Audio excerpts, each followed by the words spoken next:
ನಮಸ್ಕಾರ ಸ್ನೇಹಿತರೆ, ಈಗಲೇ ಸ್ವಾಗತ. ಇವತ್ತಿನ ನಮ್ಮ ವಿಡಿಯೋ ಟಾಪಿಕ್ ಬಂದು ಕರ್ನಾಟಕದಲ್ಲಿ ರೀಸೆಂಟ್ ಆಗಿ ನಡೆದ ಇನ್ವೆಸ್ಟರ್ಸ್ ಮೀಟ್ ಅಲ್ಲಿ ಎಷ್ಟು ಇನ್ವೆಸ್ಟ್ಮೆಂಟ್ ಬಂತು, ಅದಾದ ನಂತರ ಎಲ್ಲೆಲ್ಲಿ ಈ ಇನ್ವೆಸ್ಟ್ಮೆಂಟ್ ಯಾವ ರೀಜನ್ ಅಲ್ಲಿ ಆಗುತ್ತೆ ಅಂತ ಈ ವಿಡಿಯೋದಲ್ಲಿ ತಿಳ್ಕೊಳ್ಳೋಣ. ಸೊ ಈ ಟಾಪಿಕ್ ಬಗ್ಗೆ ನಾವೇಂತ ವಿಡಿಯೋ ಮಾಡ್ತಾ ಇದೀವಿ ಅಂದ್ರೆ, ಸುಮಾರು ತಿಂಗಳಿಂದ ಸರ್ಕಾರ ಫಾರ್ಮ್ ಆದ್ಮೇಲೆ ಒಂದಷ್ಟು ಇನ್ಫ್ರಾಸ್ಟ್ರಕ್ಚರ್ ಪ್ರಾಜೆಕ್ಟ್ಸ್ ಅನೌನ್ಸ್ ಮಾಡ್ತಾನೆ ಇದ್ರು. ಸೊ ಇದರಿಂದ ಇನ್ವೆಸ್ಟ್ಮೆಂಟ್ ಆಗುತ್ತೆ ಅಂತ. ಸೊ ಯಾವ ಮಟ್ಟಕ್ಕೆ ಇನ್ವೆಸ್ಟ್ಮೆಂಟ್ಸ್ ಇಂಪ್ರೂವ್ ಆಗಿದೆ, ಯಾವ ಮಟ್ಟಿಗೆ ಇನ್ವೆಸ್ಟ್ಮೆಂಟ್ಸ್ ಬರ್ತಾ ಇದೆ ಆ ಇನ್ಫ್ರಾಸ್ಟ್ರಕ್ಚರ್ಗೆ ಅಂತ ತಿಳ್ಕೊಳ್ಳೋದು ತುಂಬಾ ಇಂಪಾರ್ಟೆಂಟ್. ಸೊ ಅದಕ್ಕೆ ಈ ಟಾಪಿಕ್ ಬಗ್ಗೆ ನಾವು ವಿಡಿಯೋ ಮಾಡ್ತಾ ಇದೀವಿ. ವಿಡಿಯೋನ ಇನ್ ಡೀಟೇಲ್ ಆಗಿ ಶುರು ಮಾಡೋಕ್ಕಿಂತ ಮುಂಚೆ ನೀವಿನ್ನು ನಮ್ಮ ಚಾನಲ್ ನ ಸಬ್ಸ್ಕ್ರೈಬ್ ಮಾಡ್ಕೊಂಡಿಲ್ಲ ಅಂದ್ರೆ ಸಬ್ಸ್ಕ್ರೈಬ್ ಮಾಡ್ಕೊಳ್ಳಿ. ಹಾಗೆ ಪಕ್ಕದಲ್ಲಿರುವಂತ ಬೆಲ್ ಐಕಾನ್ ನ ಪ್ರೆಸ್ ಮಾಡಿ. ಸೊ ಪ್ರೆಸ್ ಮಾಡ್ಕೊಳ್ಳೋದ್ರಿಂದ ನಿಮಗೆ ಎಲ್ಲ ವಿಡಿಯೋದ ನೋಟಿಫಿಕೇಶನ್ ಬರ್ತಾ ಇರುತ್ತೆ. ಸೊ ಯಾವುದೇ ವಿಡಿಯೋ ನಿಮ್ಗೆ ಮಿಸ್ ಆಗಲ್ಲ. ಸೊ ಈ ಗ್ಲೋಬಲ್ ಇನ್ವೆಸ್ಟರ್ಸ್ ಮೀಟ್ ನಡೆದಿದ್ದು ಬಂದು ಫೆಬ್ರವರಿ 12ರಿಂದ ಫೆಬ್ರವರಿ 14 ಮಧ್ಯದಲ್ಲಿ ಬೆಂಗಳೂರಲ್ಲಿ ನಡೆಯುತ್ತೆ ಈ ಇನ್ವೆಸ್ಟರ್ಸ್ ಮೀಟ್. ಸೊ ಈ ಒಟ್ಟು 3 ದಿನದಲ್ಲಿ ಸುಮಾರು ಸೆಕ್ಟರ್ಸ್ ಅಲ್ಲಿ ಇನ್ವೆಸ್ಟ್ಮೆಂಟ್ ಬಂತು. ಸೊ ಒಟ್ಟು ಇನ್ವೆಸ್ಟ್ಮೆಂಟ್ ಬಂದಿರೋದು $90 ಬಿಲಿಯನ್ ಅಷ್ಟು ಇನ್ವೆಸ್ಟ್ಮೆಂಟ್ ಬಂದಿದೆ. ಸೊ ಇದೆಲ್ಲ ಸೇರಿ ಹತ್ತತ್ರ ಒಂದು 6 ಲಕ್ಷ ಜಾಬ್ಸ್ ಕ್ರಿಯೇಷನ್ ಆಗುತ್ತೆ ಅಂತ ಈಗ ಎಸ್ಟಿಮೇಷನ್ ನಡೀತಿದೆ. ಸೊ ಬೆಂಗಳೂರು ಸುತ್ತಮುತ್ತನೇ ಜಾಸ್ತಿ ಇನ್ವೆಸ್ಟ್ಮೆಂಟ್ ಆಗಿದೆ. ಆದ್ರೆ ಒಂದು ಪಾಸಿಟಿವ್ ಏನು ಅಂತಂದ್ರೆ 45% ಅಷ್ಟು ಇನ್ವೆಸ್ಟ್ಮೆಂಟ್ಸ್ ನಾರ್ತ್ ಕರ್ನಾಟಕ ಸೈಡ್ ಆಗಿದೆ. ಸೊ ಏನಂದ್ರೆ ಮುಂಚೆ ಅದತ್ರ 100ಕ್ಕೆ 80% ಅಷ್ಟು ಬೆಂಗಳೂರು ಸುತ್ತಮುತ್ತ ಆಗ್ತಿತ್ತು ಇನ್ವೆಸ್ಟ್ಮೆಂಟ್. ಆದ್ರೆ ಈ ಸಲ 45% ಅಷ್ಟು ನಾರ್ತ್ ಕರ್ನಾಟಕ ಸೈಡ್ ಆಗ್ತಾ ಇದೆ. ಸೊ ಅಲ್ಲೂ ಈಗ ಡೆವಲಪ್ಮೆಂಟ್ ಮತ್ತೆ ಇಂಡಸ್ಟ್ರೀಸ್ ಬರುತ್ತೆ. ಸೊ ಸೆಕ್ಟರ್ ವೈಸ್ ಎಲ್ಲೆಲ್ಲಿ ಎಷ್ಟೆಷ್ಟು ಇನ್ವೆಸ್ಟ್ಮೆಂಟ್ ಆಗಿದೆ ಅಂತ ನೋಡೋಣ. ಸೊ ಒಟ್ಟು investment total investment Indian rupees ಅಲ್ಲಿ ನೋಡೋದಾದ್ರೆ 10 ಟ್ರಿಲಿಯನ್ ಇಂಡಿಯನ್ ರುಪೀಸ್ ಆಗಿರೋದು ಟೋಟಲ್ ಇನ್ವೆಸ್ಟ್ಮೆಂಟ್. ಸೊ ಮೊದಲನೇ ಸೆಕ್ಟರ್ ಬಂದು ಮ್ಯಾನುಫ್ಯಾಕ್ಚರಿಂಗ್ ಅಲ್ಲಿ ಸನ್ರೈಸ್ ಸೆಕ್ಟರ್ಸ್ ಅಂದ್ರೆ ಎಲೆಕ್ಟ್ರಿಕ್ ವೆಹಿಕಲ್ಸ್ ಇರ್ಬೋದು, ಅದಾದ ನಂತರ R&D ಡೇಟಾ ಸೆಂಟರ್ಸ್, ಅದಾದ ನಂತರ blockchain technology, artificial intelligence. So ಈ ಸೆಕ್ಟರ್ ಗಳನ್ನ ಸನ್ರೈಸ್ ಸೆಕ್ಟರ್ ಅಂತಾರೆ. ಸೊ ಈ ಸೆಕ್ಟರ್ ಅಲ್ಲಿ ಒಟ್ಟು 1090 ಬಿಲಿಯನ್ ಇಂಡಿಯನ್ ರುಪೀಸ್ ಅಷ್ಟು ಇನ್ವೆಸ್ಟ್ಮೆಂಟ್ ಆಗಿದೆ. ಸೆಕೆಂಡ್ ಸೆಕ್ಟರ್ ಬಂದು ಮ್ಯಾನುಫ್ಯಾಕ್ಚರಿಂಗ್ ಜನರಲ್. ಸೊ ಈ ಸೆಕ್ಟರ್ ಒಳಗೆ ನಿಮ್ಗೆ ಅಗ್ರಿಕಲ್ಚರ್, ಫುಡ್, ಫಾರ್ಮಾ, ಟೆಕ್ಸ್ಟೈಲ್, ಅದಾದ ನಂತರ ಮಷೀನ್ಸ್, FMCG. ಸೊ ಈ ಎಲ್ಲ ಇಂಡಸ್ಟ್ರೀಸ್ ಈ ಸೆಕ್ಟರ್ ಅಲ್ಲಿ ಬರುತ್ತೆ. ಈ ಸೆಕ್ಟರ್ ಅಲ್ಲಿ ಒಟ್ಟು 1050 ಬಿಲಿಯನ್ ಇಂಡಿಯನ್ ರುಪೀಸ್ ಅಷ್ಟು ಇನ್ವೆಸ್ಟ್ಮೆಂಟ್ ಆಗಿದೆ.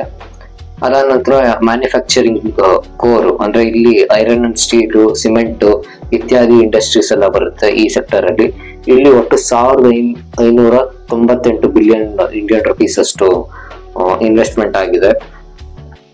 ಅದಾದ ನಂತರ ರಿನ್ಯೂವಬಲ್ ಎನರ್ಜಿ, ಸೋಲಾರ್ ಎನರ್ಜಿ ಇರ್ಬೋದು, ವಿಂಡ್ ಎನರ್ಜಿ ಇರ್ಬೋದು, ಈ ರೀತಿಯಾದ ಇಂಡಸ್ಟ್ರೀಸ್, ಇದನ್ನ ಮ್ಯಾನುಫ್ಯಾಕ್ಚರ್ ಮಾಡುವಂತ ಕಂಪ್ನಿಗಳು, ಈ ಟೆಕ್ನಾಲಜಿ ಮೇಲೆ ಕೆಲಸ ಮಾಡುವಂತ ಕಂಪ್ನಿಗಳು ಈ ಸೆಕ್ಟರ್ ಒಳಗೆ ಬರುತ್ತೆ. ಈ ಸೆಕ್ಟರ್ ಇಂದ ಆಗಿರುವಂತ ಟೋಟಲ್ ಇನ್ವೆಸ್ಟ್ಮೆಂಟ್ ಬಂದು 4257 ಬಿಲಿಯನ್ ಇಂಡಿಯನ್ ರುಪೀಸ್ ಅಷ್ಟು. ಇನ್ನು ನೆಕ್ಸ್ಟ್ ಸೆಕ್ಟರ್ ಬಂದ್ರೆ ನಿಮ್ಗೂ ಇನ್ಫ್ರಾಸ್ಟ್ರಕ್ಚರ್ ಮತ್ತೆ ಲಾಜಿಸ್ಟಿಕ್ಸ್. ಸೊ ಈ ಸೆಕ್ಟರ್ ಅಲ್ಲಿ ಒಟ್ಟು ನಿಮ್ಗೆ 1080 ಬಿಲಿಯನ್ ಇಂಡಿಯನ್ ರುಪೀಸ್ ಅಷ್ಟು ಇನ್ವೆಸ್ಟ್ಮೆಂಟ್ ಆಗಿದೆ. ಸೊ ಈ ಸೆಕ್ಟರ್ ಒಳಗೆ ನಿಮ್ಗೆ ಬರೋದು ಏನು, ಏರ್ಪೋರ್ಟ್ಸ್ ಇರ್ಬೋದು, ಪೋರ್ಟ್ಸ್ ಇರ್ಬೋದು, ಡೇಟಾ ಸೆಂಟರ್ಸ್ ಇರ್ಬೋದು, ಟೆಲಿಕಾಂ ಬಿಸ್ನೆಸ್ ಇರ್ಬೋದು, ಈ ಎಲ್ಲ ಇಂಡಸ್ಟ್ರೀಸ್, ಈ ಎಲ್ಲ ಬಿಸ್ನೆಸಸ್ ಈ ಸೆಕ್ಟರ್ ಒಳಗೆ ಬರುತ್ತೆ. ಒಟ್ಟು ಇನ್ವೆಸ್ಟ್ಮೆಂಟ್ ಬಂದು 1080 ಇಂಡಿಯನ್ ರುಪೀಸ್. ಅದಾದ ನಂತರ ಸ್ಟಾರ್ಟ್ಅಪ್ ಕ್ಯಾಪಿಟಲ್ ಅಲ್ಲಿ ಸುಮಾರು 900 ಬಿಲಿಯನ್ ಇಂಡಿಯನ್ ರುಪೀಸ್ ಅಷ್ಟು ಸ್ಟಾರ್ಟ್ಅಪ್ಸ್ಗೆ ಇನ್ವೆಸ್ಟ್ಮೆಂಟ್ ಆಗಿದೆ. ಸೊ ಒಟ್ಟು ಬಂದು 10,280 ಬಿಲಿಯನ್ ಇಂಡಿಯನ್ ರುಪೀಸ್ ಅಷ್ಟು ಕರ್ನಾಟಕದಲ್ಲಿ ಇನ್ವೆಸ್ಟ್ಮೆಂಟ್ ಆಗಿದೆ. ಇನ್ವೆಸ್ಟ್ ಮಾಡ್ತಿರೋ ದೇಶಗಳು ಬಂದು south Korea, Italy, Netherlands, Japan, Thailand, Taiwan, Denmark, Malaysia, Germany.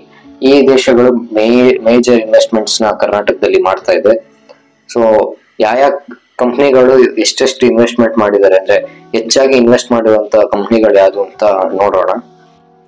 ಮೊದಲನೇದಾಗಿ JSW ಅವರು ಹತ್ತತ್ರ 1.2 ಟ್ರಿಲಿಯನ್ ಇಂಡಿಯನ್ ರುಪೀಸ್ ಅಷ್ಟು ಸೋಲಾರ್ ಬ್ಯಾಟರಿಗೆ, ಅದಾದ ನಂತರ solar projects, wind turbine, cement, steel ಈ ಇಷ್ಟು ಇಂಡಸ್ಟ್ರೀಸ್ ನ ಸೆಟಪ್ ಮಾಡಕ್ಕೆ 1.2 ಟ್ರಿಲಿಯನ್ ಇಂಡಿಯನ್ ರುಪೀಸ್ ಅಷ್ಟು ಇನ್ವೆಸ್ಟ್ಮೆಂಟ್ ಮಾಡ್ತೀವಿ ಅಂತ ಹೇಳಿದ್ದಾರೆ. ಅದ ನಂತರ ಟಾಟಾ ಪವರ್ ಅವರು 500 ಬಿಲಿಯನ್ ಇಂಡಿಯನ್ ರುಪೀಸ್ ಅಷ್ಟು ರಿನ್ಯೂವೇಬಲ್ ಎನರ್ಜಿ ಪ್ರಾಜೆಕ್ಟ್ಸ್ ಮಾಡೋದಕ್ಕೆ ಇನ್ವೆಸ್ಟ್ಮೆಂಟ್ ಮಾಡ್ತೀವಿ ಅಂತ ಅಂತಿದ್ದಾರೆ. ಮಹೀಂದ್ರಾ ಕಂಪನಿ ಅವರು ಸುಮಾರು 360 ಬಿಲಿಯನ್ ಇಂಡಿಯನ್ ರುಪೀಸ್ ನ ರಿನ್ಯೂವೇಬಲ್ ಎನರ್ಜಿ ಪ್ರಾಜೆಕ್ಟ್ಸ್ ಗೆ ಇನ್ವೆಸ್ಟ್ ಮಾಡ್ತೀವಿ ಅಂತ ಹೇಳಿದ್ದಾರೆ. ಅದಾದ ನಂತರ ನೀವು ಹೀರೋ ಫ್ಯೂಚರ್ ಎನರ್ಜೀಸ್ ಅವರು 222 ಬಿಲಿಯನ್ ಇಂಡಿಯನ್ ರುಪೀಸ್ ಅಷ್ಟು ಮತ್ತೆ ರಿನ್ಯೂವೇಬಲ್ ಎನರ್ಜಿ ಅದಾದ ನಂತರ ಗ್ರೀನ್ ಹೈಡ್ರೋಜನ್ ಗೆ ಇನ್ವೆಸ್ಟ್ ಮಾಡ್ತೀವಿ ಅಂತಿದ್ದಾರೆ. ಸೊ ಅದಾದ ನಂತರ ವೋಲ್ವೋ ಅವರು 14 ಬಿಲಿಯನ್ ಇಂಡಿಯನ್ ರುಪೀಸ್ ಅಷ್ಟು ತಮ್ಮ EV ಕಾರ್ಸ್ ನ ಮಾಡೋದಕ್ಕೆ ಇನ್ವೆಸ್ಟ್ ಮಾಡ್ತೀವಿ ಅಂತಿದ್ದಾರೆ. ಅದಾದ ನಂತರ ಹೋಂಡಾ 6 ಬಿಲಿಯನ್ ಇಂಡಿಯನ್ ರುಪೀಸ್ ಅಷ್ಟು ತಮ್ಮ EV 2 ವೀಲರ್ ಮ್ಯಾನುಫ್ಯಾಕ್ಚರಿಂಗ್ ಪ್ಲಾಂಟ್ ಮಾಡೋದಕ್ಕೆ ಸೆಟಪ್ ಮಾಡ್ತೀವಿ ಅಂತಿದ್ದಾರೆ. ಅದಾದ ನಂತರ ಬಾಷ್ ಅವರು 4.5 ಬಿಲಿಯನ್ ಇಂಡಿಯನ್ ರುಪೀಸ್ ಅಷ್ಟು ಮ್ಯಾನುಫ್ಯಾಕ್ಚರಿಂಗ್ ಮತ್ತೆ ರಿಸರ್ಚ್ ಫೆಸಿಲಿಟಿ ಮಾಡಬೇಕು ಅಂತ ಅಷ್ಟು ಇನ್ವೆಸ್ಟ್ಮೆಂಟ್ ನ ಕರ್ನಾಟಕದಲ್ಲಿ ಮಾಡ್ತಾ ಇದ್ದಾರೆ. ಅದಾದ ನಂತರ TVS ಅವರು 20 ಬಿಲಿಯನ್ ಇಂಡಿಯನ್ ರುಪೀಸ್ ಅಷ್ಟು ದುಡ್ಡನ್ನ ಒಂದು R&D ಫೆಸಿಲಿಟಿ ಕರ್ನಾಟಕದಲ್ಲಿ ಬೆಂಗಳೂರು ಸುತ್ತಮುತ್ತ ಮಾಡಬೇಕು ಅಂತ ಇನ್ವೆಸ್ಟ್ಮೆಂಟ್ ಮಾಡ್ತೀವಿ ಅಂತ ಹೇಳಿದ್ದಾರೆ.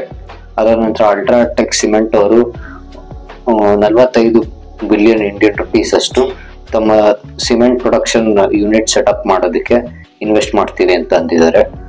ಅದಾದ ನಂತರ ಏನು ಕ್ವೀನ್ ಸಿಟಿ ಅದಾದ ನಂತರ ಶಿಫ್ಟ್ ಸಿಟಿ ಬಗ್ಗೆ ನಾವು ವಿಡಿಯೋ ಮಾಡಿದ್ದೀವಿ. ಸೊ ಕ್ವೀನ್ ಸಿಟಿಯಲ್ಲಿ ಒಟ್ಟು 9 ಯೂನಿವರ್ಸಿಟೀಸ್ ಅವ್ರ ಕ್ಯಾಂಪಸ್ ನ ಸೆಟಪ್ ಮಾಡ್ಕೊಡೋದಕ್ಕೆ ನೋಡ್ತಾ ಇದ್ದಾರೆ. ಸೊ ಅದರಲ್ಲಿ ಮೊದಲನೇದಾಗಿ ಸೆಂಟ್ ಜಾನ್ಸ್ ಯೂನಿವರ್ಸಿಟಿ ನ್ಯೂಯಾರ್ಕ್ ಅವರು ತುಂಬಾ ಇಂಟ್ರೆಸ್ಟ್ ತೋರಿಸ್ತಾ ಇದ್ದಾರೆ ಇಲ್ಲಿ ಅವ್ರ ಕ್ಯಾಂಪಸ್ ನ ಸೆಟಪ್ ಮಾಡೋದಕ್ಕೆ. ಅದಾದ ನಂತರ ಸೆಮಿಕಂಡಕ್ಟರ್ಸ್ ಎಲ್ಲ ಎಲೆಕ್ಟ್ರಾನಿಕ್ ಡಿವೈಸಸ್ಗೆ ಬೇಕಾಗಿರುವಂತ ಎಸೆನ್ಷಿಯಲ್ ಪ್ರಾಡಕ್ಟ್. ಸೊ ಆ ಚಿಪ್ ಇಂದಾನೆ ಎಲ್ಲ ನಮ್ಮ ಎಲೆಕ್ಟ್ರಿಕ್ ಡಿವೈಸಸ್ ವರ್ಕ್ ಆಗುತ್ತೆ. ಸೊ ಆ ಸೆಮಿಕಂಡಕ್ಟರ್ ಸೆಕ್ಟರ್ ಅಲ್ಲಿ Karnataka one of the leading competitors ಇಡೀ ಇಂಡಿಯಾದಲ್ಲಿ. ಸೊ ಗುಜರಾತ್, ತಮಿಳುನಾಡು ಬಿಟ್ರೆ ನೆಕ್ಸ್ಟ್ ಇರೋದೇ ಕರ್ನಾಟಕ. ಸೊ ಕರ್ನಾಟಕದಲ್ಲಿ ಒಟ್ಟು 100 ಬಿಲಿಯನ್ INR ಇನ್ವೆಸ್ಟ್ಮೆಂಟ್ ಮಾಡ್ತೀವಿ ಅಂತ lamb research American company. So ಈ ಅಮೆರಿಕನ್ ಕಂಪ್ನಿ ಸೆಮಿಕಂಡಕ್ಟರ್ಸ್ ಅಲ್ಲಿ ತುಂಬಾ ಹೆಸರು ಮಾಡಿದೆ. ಸೊ ಇವರು 100 ಬಿಲಿಯನ್ ಇಂಡಿಯನ್ ರುಪೀಸ್ ನ ಕರ್ನಾಟಕದಲ್ಲಿ ಇನ್ವೆಸ್ಟ್ ಮಾಡ್ತೀವಿ ಅಂತ ಅಂದಿದ್ದಾರೆ. ಅದಾದ ನಂತರ ಮೆಮೊರಂಡಮ್ ಆಫ್ ಅಂಡರ್ಸ್ಟ್ಯಾಂಡಿಂಗ್ ಕೂಡ ಸೈನ್ ಮಾಡಿದ್ದಾರೆ ಕರ್ನಾಟಕ ಗವರ್ಮೆಂಟ್ ಜೊತೆಗೆ. ಸೊ ಇದು KIDB ಅವರು ಈ ಮ್ಯಾನುಫ್ಯಾಕ್ಚರಿಂಗ್ ಫೆಸಿಲಿಟಿ ಸೆಮಿಕಂಡಕ್ಟರ್ಸ್ಗೆ ಯಾವ ರೀತಿಯಾದ ಫೆಸಿಲಿಟಿ ಬೇಕೋ ಅದನ್ನ ಮಾಡ್ಕೊಡ್ತೀವಿ ಅಂತಾನೂ ಸಹ ಹೇಳಿದ್ದಾರೆ. ಸೊ ಇದಿಷ್ಟು ಇನ್ವೆಸ್ಟ್ಮೆಂಟ್ಸ್ ಆಯ್ತು ಅಂದ್ರೆ ಕರ್ನಾಟಕ ಇಂಡಸ್ಟ್ರಿಯಲ್ ಪಾಲಿಸಿ ಅಂತಾನು ಈ ವರ್ಷ ಮಾಡಿದ್ದಾರೆ. ಸೊ ಇದು ನೆಕ್ಸ್ಟ್ 5 ವರ್ಷದಲ್ಲಿ ಕರ್ನಾಟಕ ಯಾವ ಇಂಡಸ್ಟ್ರಿ ಮತ್ತೆ ಯಾವ ಸೆಕ್ಟರ್ ಅಲ್ಲಿ ಜಾಸ್ತಿ ತಮ್ಮ ಫೋಕಸ್ ಇರುತ್ತೆ, ಸೊ ಒಟ್ಟು ಎಷ್ಟು ಸೆಕ್ಟರ್ಸ್ ನ ಟಾರ್ಗೆಟ್ ಮಾಡಬೇಕು ನೆಕ್ಸ್ಟ್ 5 ವರ್ಷದಲ್ಲಿ ಅಂತ ಈ ಇಂಡಸ್ಟ್ರಿಯಲ್ ಪಾಲಿಸಿ ಮಾಡಿರೋದು. ಸೊ ಇದರ ಮೇನ್ ಆಬ್ಜೆಕ್ಟಿವ್ ಬಂದು 2 ಮಿಲಿಯನ್ ಜಾಬ್ ಕ್ರಿಯೇಟ್ ಮಾಡಬೇಕು 2029ಗಿಂತ ಮುಂಚೆ. ಅದಾದ ನಂತರ 12% ನ ಆನ್ಯುಯಲ್ ಗ್ರೋತ್ ಮ್ಯಾನುಫ್ಯಾಕ್ಚರಿಂಗ್ ಸೆಕ್ಟರ್ ಅಲ್ಲಿ ಆಗ್ಬೇಕು. ಅದಾದ ನಂತರ 7.5 ಟ್ರಿಲಿಯನ್ ಇಂಡಿಯನ್ ರುಪೀಸ್ ಅಷ್ಟು ಇನ್ವೆಸ್ಟ್ಮೆಂಟ್ ನ ತರಬೇಕು ಅಂತ. ಅದಾದ ನಂತರ ಮ್ಯಾನುಫ್ಯಾಕ್ಚರಿಂಗ್ ಅಲ್ಲಿ Karnataka one of the leading States ಆಗಬೇಕು ಇಡೀ ಇಂಡಿಯಾದಲ್ಲಿ ಅನ್ನೋದು ಈ ಪಾಲಿಸಿಯ ಮೇನ್ ಆಬ್ಜೆಕ್ಟಿವ್. ಈ ಎಲ್ಲ ಇನ್ವೆಸ್ಟ್ಮೆಂಟ್ಸ್ ಮಾಡಿ ಈ ಎಲ್ಲ ಪಾಲಿಸಿ ಮಾಡಾದ್ಮೇಲೆ ಈ ಪಾಲಿಸಿ ಅದಾದ ನಂತರ ಇನ್ವೆಸ್ಟ್ಮೆಂಟ್ಸ್ ಏನ್ ಹೇಳಿದ್ದಾರೆ ಇದು ಯಾವ ರೀಜನ್ ಅಲ್ಲಿ ಬರಬೇಕು, ಅದಾದ ನಂತರ ಇದಕ್ಕೆ ಮತ್ತೆ ಇನ್ಫ್ರಾಸ್ಟ್ರಕ್ಚರ್ ಬೇಕು.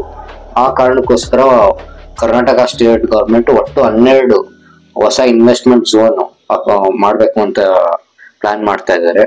ಸೊ ಇದು ಒಟ್ಟು ಈ ಇನ್ವೆಸ್ಟ್ಮೆಂಟ್ ಝೋನ್ಸ್ ಏನಿದೆ ಹತ್ತತ್ರ 30,000 ಎಕರೆಗಿಂತ ಜಾಸ್ತಿ ಇರುತ್ತೆ ಅಂತ ಹೇಳ್ತಾ ಇದ್ದಾರೆ.